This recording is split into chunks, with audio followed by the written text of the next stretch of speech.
Hello दोस्तों। तो जल्दी से जल्दी सभी साथी वीडियो को शेयर कर दें और फिर शुरू करते हैं हम आज का अपना सेशन। दोस्तों, डेली रात को 8:30 बजे क्लास होती है आप सभी के लिए और आगे भी इसी तरह से होती रहेगी। और अगर आप JOIT या फिर क्लर्क के एग्ज़ाम की तैयारी कर रहे हैं तो दोस्तों आप सभी के लिए जो क्लास है काफ़ी फ़ायदेमंद रहेगी। अगर आप पुलिस कांस्टेबल के एग्ज़ाम की भी अगर तैयारी कर रहे हैं तो भी दोस्तों आप इस क्लास को लेना बिल्कुल ना भूलें। और अगर आप चैनल पर नए हो तो चैनल को सब्सक्राइब जरूर कर दें दोस्तों। और सब्सक्राइब करने के बाद बेल वाले आइकन को भी जरूर दबाएं ताकि आपके भी मोबाइल फ़ोन पर डेली क्लासों का नोटिफिकेशन टाइम टू टाइम पहुंच सके। तो चलिए दोस्तों, फिर आपका ज़्यादा समय वेस्ट ना करते हुए हम आज का अपना सेशन शुरू करते हैं। दोस्तों, सभी के सभी क्वेश्चन जो वो मोस्ट इंपॉर्टेंट एंड सेलेक्टेड हैं। अगर आपको इनमें से कोई क्वेश्चन नहीं आता हो तो नोट जरूर कर लीजिएगा, क्योंकि दोस्तों आपके पहले कहीं ना कहीं एग्जामों में ये क्वेश्चन पूछे गए हैं और आगे भी पूछे जाने की पूरी पूरी संभावनाएं हैं। तो फर्स्ट क्वेश्चन है आपकी स्क्रीन पर कि उपवेद का व्यवहार किसके साथ है। दोस्तों, ऑप्शन आपके सामने है, ऑप्शन दिए गए हैं, आप ध्यान से ऑप्शन को पढ़ लीजिएगा और बताइएगा कौन सा इसका ऑप्शन जो वो राइट आंसर होगा। तो दोस्तों, इसका जो राइट आंसर होगा वह होगा ऑप्शन नंबर बी, यानी कि सेकुलर टॉपिक्स, सांसारिक विषयों से। दोस्तों, उपवेद का व्यवहार किसके साथ है तो सांसारिक विषयों के साथ है। उपवेद दोस्तों कितने उपवेद हैं तो 4 उपवेद हैं।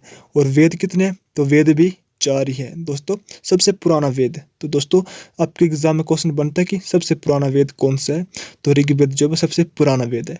अगर आपके एग्जाम में क्वेश्चन आ जाए कि सबसे नया वेद, तो सबसे जो नया वेद है वह हो जाएगा अथर्ववेद। आपको याद रखना है। वेदांगों की संख्या कितनी है तो दोस्तों वेदांगों की संख्या हो जाएगी यहाँ पे 6 वेदांगों की संख्या है। और पुराणों की संख्या कितनी है तो 18 पुराणों की संख्या है। और दोस्तों उपनिषदों की संख्या कितनी है, आपके एग्जाम में क्वेश्चन बनते हैं सभी जो मैं आपको बता रहा हूँ ना, तो इनको नोट करिएगा, आपके एग्जाम में क्वेश्चन बनते हैं।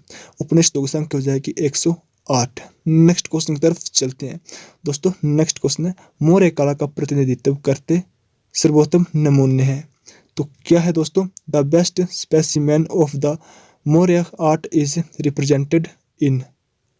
तो दोस्तों वे हो जाएंगे पिलर्स, यानी दोस्तों स्तंभ। ऑप्शन जो भी इसका सी राइट आंसर हो जाएगा। नेक्स्ट क्वेश्चन है चोलों ने अपनी सत्ता पुनः अर्जित की थी किसके पतन के बाद। दोस्तों यहाँ पे आपको 4 ऑप्शन दिए गए हैं, तो राइट आंसर होगा पल्लवों के। दोस्तों ऑप्शन इसका डी बिल्कुल सही आंसर जो वो हो जाएगा।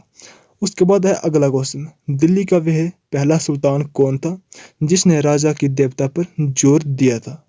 दोस्तों दिल्ली का वह पहला सुल्तान आपको बताना है कि कौन था जिसने राजा की देवता पर जोर दिया था। तो दोस्तों इसका राइट आंसर होगा बलबन। कौन था तो वह था बलबन। ऑप्शन नंबर सी जो वो राइट आंसर इसका हो जाएगा। उसके बाद दोस्तों रजिया सुल्तान कौन थी तो रजिया सुल्तान थी दिल्ली की पहली महिला शासिका। दोस्तों आपके एग्जाम में क्वेश्चन बनते हैं कि दिल्ली सल्तनत की पहली महिला शासिका कौन थी तो रजिया सुल्तान। दोस्तों इसका जो शासनकाल चला था वह 1236 से लेकर 1240 तक चला था। और दोस्तों इल्तुतमिश की बेटी थी कौन, रजिया सुल्तान। क्वेश्चन बनता है कि इल्तुतमिश की बेटी कौन थी तो रजिया सुल्तान। रजिया सुल्तान किसकी बेटी थी, इल्तुतमिश की, याद रखिएगा। अगला क्वेश्चन आपकी स्क्रीन पर कि बाबर का पैतृक राज्य कौन सा था। तो बाबर का जो पैतृक राज्य था वह था फरजाना। क्या था दोस्तों, Farzana. Option C right answer. Next question है इंपॉर्टेंट है तो नोट करिएगा अगर आपको नहीं आता है तो। शिवाजी की राजधानी थी तो दोस्तों कहाँ पे थी, शिवाजी की राजधानी थी रायगढ़ में। Option C right answer. Next question दोस्तों, भारतीय ब्रह्म समाज के संस्थापक कौन थे। दोस्तों ब्रह्म समाज के संस्थापक कौन थे तो ऑप्शन ए राइट आंसर हो जाएगा। राजा राम मोहन राय जो थे वो ब्रह्म समाज के संस्थापक थे। Option A correct answer. अगला क्वेश्चन है प्रथम बार भारत विभाजन स्वीकृत किया गया था किसके द्वारा। दोस्तों तो पहली बार भारत विभाजन जो स्वीकृत किया गया था वह किया गया था लॉर्ड माउंटबेटन द्वारा। किसके द्वारा, लॉर्ड माउंटबेटन द्वारा। Option C right answer. उसके बाद अगला क्वेश्चन है कि पेट्रोलियम पाया जाता है। दोस्तों पेट्रोलियम पाया जाता है तो किस में दोस्तों, तो वे पाया जाता है सेडिमेंट्री रॉक्स में, यानी दोस्तों अवसादी चट्टानों में। जो पेट्रोलियम है वे अवसादी चट्टानों में पाया जाता है। इंपॉर्टेंट क्वेश्चन है तो नोट कर लीजिएगा दोस्तों, क्लरिकल के एग्जाम में आपके ऐसे ही क्वेश्चन देखने को मिलते हैं। उसके बाद है अगला क्वेश्चन, मृत सागर एक उदाहरण है। दोस्तों Dead Sea is an example of, तो किसका उदाहरण है मृत सागर, तो वह हो जाएगा रिफ्ट घाटी का दोस्तों, किसका, रिफ्ट वैली का। Option number C correct answer. अगला क्वेश्चन है, भारी मूसलाधार वर्षा का संबंध त्वरित झंझा से है, उसे क्या कहा जाता है? तो दोस्तों उसे क्या कहा जाता है? Heavy downpour associated with thunderstorm is called. तो उसे कहा जाता है दोस्तों बादल फटना। क्या कहा जाता है? बादल फटना, कोल्ड बर्स्ट। अगला क्वेश्चन है, आदिवासी मूल निवासी हैं। दोस्तों आदिवासी मूल निवासी है कहाँ के? तो आदिवासी जो वो ये मूल निवासी हो जाएंगे ऑस्ट्रेलिया के। कहाँ के दोस्तों? ऑस्ट्रेलिया के मूल निवासी है आदिवासी। नेक्स्ट क्वेश्चन है, नोकरेक सर्वोच्च शिखर है। Nokrek is the highest peak of the. तो किसका दोस्तों? तो यह है गोरो पहाड़ियों का। किसका? गोरो पहाड़ियों। Option number B correct answer. उसके बाद अगला क्वेश्चन, क्वेश्चन इंपॉर्टेंट है, अमरकंटक निम्न में से किस नदी का उद्गम स्थल है? आप में से काफ़ी स्टूडेंट ऐसे होंगे जिनको ये तो मालूम होगा कि जो अमरकंटक है वे नर्मदा नदी का उद्गम स्रोत है, लेकिन कई ऐसे भी होंगे दोस्तों जिनको ये पता नहीं होगा कि सोन नदी भी जो वो उसका उद्गम स्थल भी कहाँ पे है, तो उसका उद्गम स्रोत भी अमरकंटक में ही है। दोस्तों आपको याद रखना है सोन नदी और नर्मदा नदी, इन दोनों का उद्गम स्रोत कहाँ पे है? तो इनको दोनों का उद्गम स्रोत जो वो अमरकंटक से ही है। ऑप्शन नंबर इसका जो वो सी बिल्कुल राइट आंसर हो जाएगा। उसके बाद दोस्तों अगला क्वेश्चन है कि दक्षिण पूर्वी व्यवहारिक हवाएं भूमध्य रेखा को पार करती है और भारत के पश्चिमी घाट तक पहुंचती है। तो दोस्तों किस रूप में होती है ये? तो ये होती है साउथ वेस्ट मानसून, जिसे हम बोलते हैं दक्षिण पश्चिमी मानसून रूप में। यानी दोस्तों दक्षिण पूर्वी व्यवहारिक हवाएं जो भूमध्य रेखा को पार करती है और भारत के पश्चिमी घाट तक पहुंचती है, तो दोस्तों दक्षिणी पश्चिमी मानसून के रूप में होती है, ये याद रखना है आपको। नेक्स्ट क्वेश्चन है, पीटी मृदा अधिकतर मिलती है। क्वेश्चन इंपॉर्टेंट है दोस्तों, peaty soils are mostly found in. तो पीटी मृदा जो होती है दोस्तों वे अधिकतर कहाँ पे पाई जाती है? तो वे पाई जाती है केरल में। ऑप्शन डी ये भी इसका राइट आंसर हो जाएगा। उसके बाद दोस्तों नेक्स्ट क्वेश्चन है, क्वेश्चन मोस्ट इंपोर्टेंट, आप इस क्वेश्चन को मान के चल सकते हैं दोस्तों। साइंस के सेक्शन से आपके एग्जाम में क्वेश्चन बनता है। सामान्य शर्करा एक रूप है, काफ़ी बार आपके एग्जाम में क्वेश्चन बन चुका है, तो दोस्तों आगे भी बन सकता है। The ordinary table sugar is a form of. तो सामान्य शर्करा दोस्तों किसका रूप है? तो यह है सुक्रोज का। आपको याद रखना है किसका? सुक्रोज का। Option C right answer. Next question है, नींबू खट्टा होता है दोस्तों किससे? तो किससे होता है आपको बताना है। बट मेक्स ए लेमन सोर। दोस्तों ये होता है सिट्रिक एसिड से। किससे दोस्तों? सिट्रिक अम्ल से। Option number C right answer. Next question, RBI का मुख्यालय कहाँ पर है? क्वेश्चन इंपोर्टेंट है दोस्तों, आरबीआई का मुख्यालय कहाँ पर है? The headquarters of RBI is situated at. तो कहाँ पे हो जाएगा? तो वे हो जाएगा दोस्तों मुंबई में। मुंबई में हो जाएगा आरबीआई का हेडक्वार्टर, आपको याद रखना है। दोस्तों आपके एग्जाम में क्वेश्चन आता है कि एसबीआई का हेडक्वार्टर कहाँ पे है? State bank of India. और आरबीआई की फुल फॉर्म होती है रिजर्व बैंक ऑफ इंडिया। तो दोस्तों आरबीआई हो चाहे हो स्टेट बैंक, हेडक्वार्टर कहाँ पे? दोनों के हेडक्वार्टर है मुंबई में। दोस्तों आपके एग्जाम में पहले क्वेश्चन बन चुका है और आगे भी बनेगा।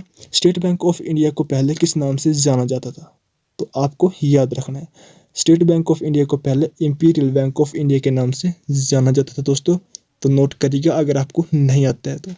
भारतीय आयकर है द इंडियन इनकम टैक्सेस। दोस्तों वे क्या है भारतीय आयकर? तो वे है direct and progressive. Option number C correct answer यहाँ पे हो जाएगा प्रत्यक्ष और वर्धमान। अगला क्वेश्चन है, निम्न में से क्या एक आर्थिक सिरोपरि का उदाहरण नहीं है? Which one of the following is not an example of economic overheads. तो इसका जो करेक्ट आंसर बनेगा वे बनेगा दोस्तों कोल माइंस, यानी कि कोयला खदान। Option number D right answer. Next question है, अनुसूचित जाति की जनसंख्या का सबसे बड़ा प्रतिशत भाग है। दोस्तों कहाँ पे है सबसे ज़्यादा अनुसूचित जनजाति? भारत में कहाँ पे पाई जाती है?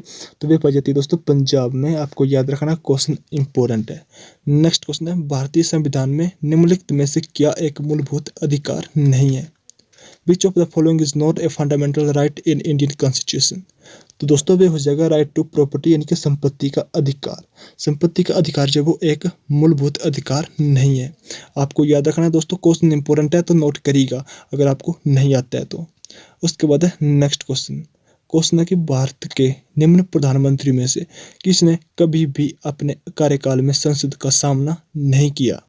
तो कौन सा हो जाएगा दोस्तों, कौन सा प्रधानमंत्री था, तो वे था चौधरी चरण सिंह। कौन था, Chaudhary Charan Singh. Option number C right answer. उसके बाद नेक्स्ट क्वेश्चन, लोकसभा में शून्यकाल की अधिकतम समय सीमा क्या हो सकती है।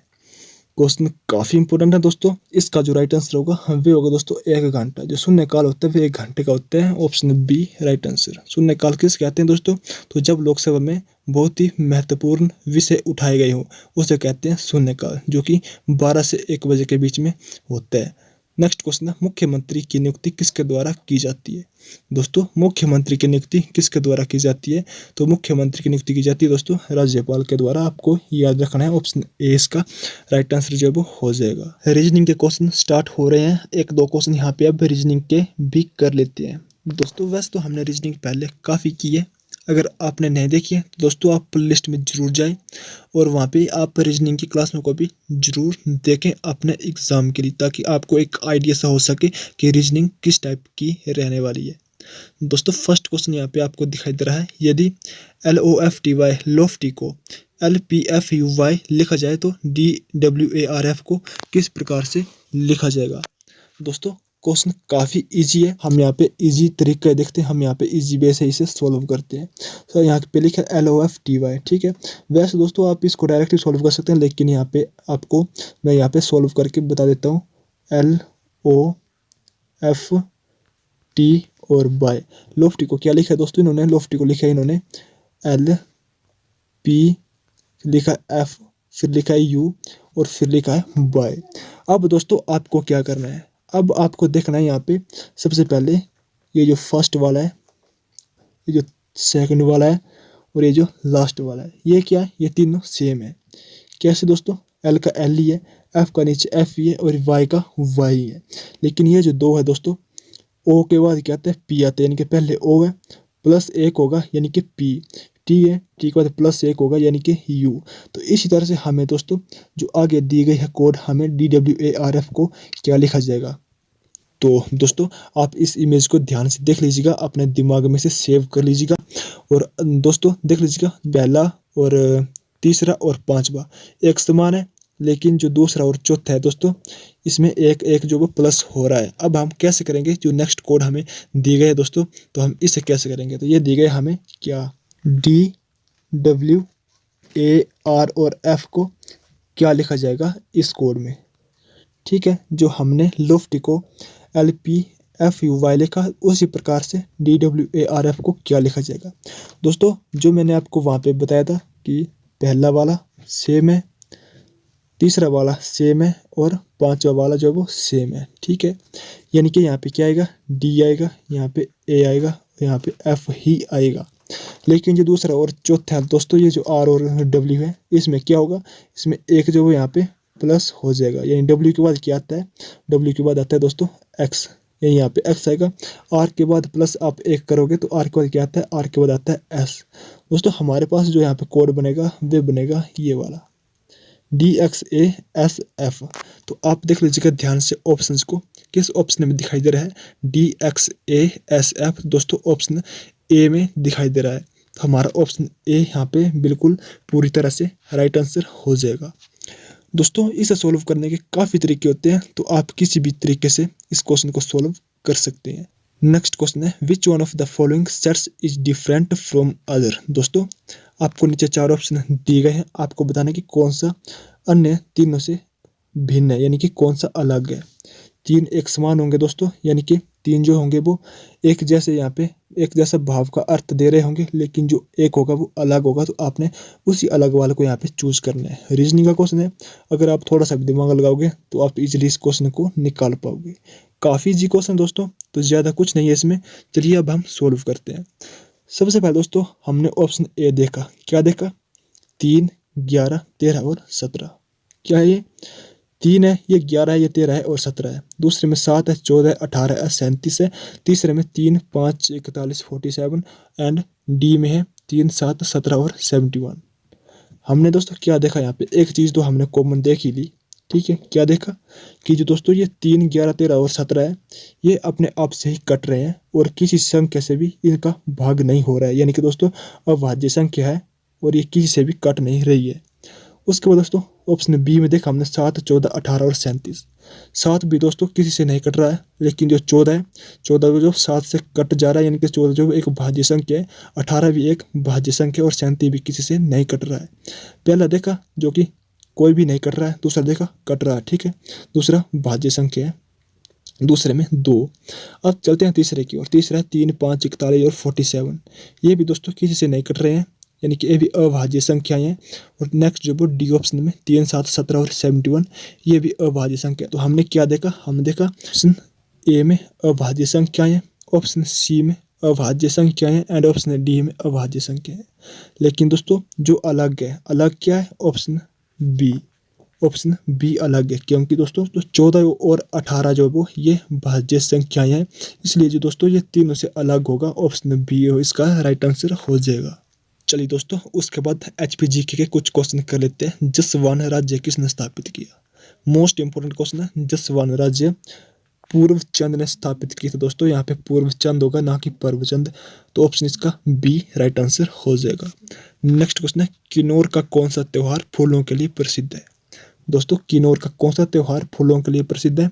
तो ऑप्शन इसका सी राइट आंसर हो जाएगा, उख्यांग। किन्नौर का जो उख्यांग फेस्टिवल है वे दोस्तों फूलों के लिए प्रसिद्ध है, तो option number C right answer. डकरानी त्यौहार दोस्तों, आपके एग्जाम में क्वेश्चन आता है कि डकरानी त्यौहार कहाँ पे मनाया जाता है? तो डकरानी त्यौहार जो है पांगी में मनाया जाता है। पांगी कहाँ पे है? तो पांगी चंबा डिस्ट्रिक्ट में। साच पास दर्रा कहाँ पे है? तो साच पास जो दर्रा है पांगी में ही पड़ता है। उसके बाद अगला क्वेश्चन कि पंजाब से किस दिशा में हिमाचल प्रदेश अवस्थित है? क्वेश्चन को ध्यान से पढ़ना दोस्तों, क्वेश्चन काफ़ी इंपॉर्टेंट है और इसमें आप दिमाग जरूर लगाएं। पंजाब के किस दिशा में हिमाचल प्रदेश अवस्थित है? यहाँ पे दोस्तों क्या पूछा है, पंजाब क्या पूछा है, ना कि हिमाचल के पूछा है। तो दोस्तों यहाँ पे है पंजाब और यहाँ पे है हिमाचल, ठीक है। यहाँ पे है पंजाब इस तरफ और इस तरफ क्या है, हिमाचल है। इन्होंने पूछा कि पंजाब से किस दिशा में, तो ये है पंजाब। तो पंजाब से ये किस दिशा होगी दोस्तों? पूर्व होगी ना, पंजाब की पूर्व होगी, तो पंजाब की पूर्व दिशा में जो वो हिमाचल प्रदेश स्थित है। Option number B right answer इसका हो जाएगा। अगर आपको एग्जाम में दोस्तों ये आ जाता कि पंजाब जो वो हिमाचल प्रदेश के किस दिशा में स्थित है, दोस्तों ये हिमाचल प्रदेश और ये है पंजाब। तो हिमाचल प्रदेश की दोस्तों पंजाब इस तरफ पे होगा, तो इस तरफ कौन सी दिशा होगी? तो इस तरफ होगी हिमाचल की, वो होगी पश्चिम दिशा। तो दोस्तों हिमाचल प्रदेश के पंजाब जो वो पश्चिम दिशा में है और पंजाब की तरफ से देखा जाए तो हिमाचल प्रदेश जो वो पूर्व दिशा में है, आपको याद रखना है। उसके बाद अगला क्वेश्चन है कि हिमाचल प्रदेश राज्य कोऑपरेटिव बैंक का मुख्यालय कहाँ स्थित है? कोऑपरेटिव बैंक का मुख्यालय कहाँ पे है दोस्तों? इंपोर्टेंट क्वेश्चन है, शिमला में है। ऑप्शन है डी राइट आंसर, नोट जरूर करें। उसके बाद नेक्स्ट क्वेश्चन है इंग्लिश के, आपको बताना है सिनोनिम एडवर्सरी का। एडवर्सरी का सिनोनिम हो जाएगा opponent. Option C right answer. Next question है the roof collapsed and the people sitting dash it were killed. The people sitting दोस्तों, the people sitting under, option A right answer. The people sitting under it were killed, option A right answer. अगला question है meaning of the idiom, आपको idiom बताना है। Within an ace of, क्या हो जाएगा? With in an ace of, इसका answer हो जाएगा वेरी क्लोज, यानी कि बहुत नज़दीक, ऑप्शन ए राइट आंसर। अगला क्वेश्चन है संधि से दोस्तों, सूर्य प्लस उदय, तो क्या हो जाएगा इसका अर्थ? तो सूर्य प्लस उदय यानी कि सूर्योदय, ऑप्शन बी राइट आंसर। अगला क्वेश्चन है आहार का विपरीतार्थक है, तो क्या हो जाएगा? आहार का विलोम शब्द जो दोस्तों यहाँ पे विलोम शब्द है, तो आहार का विलोम शब्द हो जाएगा नरहार। ऑप्शन नंबर ए होगा, ना कि ऑप्शन नंबर बी होगा। ध्यान से देख लीजिएगा, निराहार नहीं होगा, नरहार होगा। अगला क्वेश्चन बेशक का समास है। बेशक में कौन सा समास हो जाएगा दोस्तों? बेशक में हो जाएगा अव्ययीभाव समास, option number C right answer. तो दोस्तों ये थी हमारी आज की एक छोटी सी क्लास। आई होप कि आपको पसंद आई होगी। दोस्तों काफ़ी इंपॉर्टेंट एंड सिलेक्टेड क्वेश्चंस हम आप सभी के लिए डेली रात को 8:30 बजे जो क्लास होती है उसमें लाते रहते हैं। तो दोस्तों अगर आप चैनल पर नए हो तो चैनल को सब्सक्राइब करना बिल्कुल ना भूलें और सब्सक्राइब करने के बाद बेल आइकन को जरूर दबाएं। दोस्तों अगर आप भी क्लर्क, JOIT या फिर पुलिस कांस्टेबल के एग्जाम की तैयारी करें तो आप सभी के लिए जो क्लास होती है काफ़ी फायदेमंद रहती है। और दोस्तों आगे भी इसी तरह से हमारी क्लासेस जो आप सभी के लिए होती रहेगी, तो चैनल को सब्सक्राइब करना तो बिल्कुल ना भूलें। चलिए फिर मिलते हैं आपको नेक्स्ट किसी इम्पोर्टेंट अपडेट में, या फिर नेक्स्ट 8:30 बजे वाली डेली क्लास के साथ। तब तक जय हिंद, जय भारत, वंदे मातरम।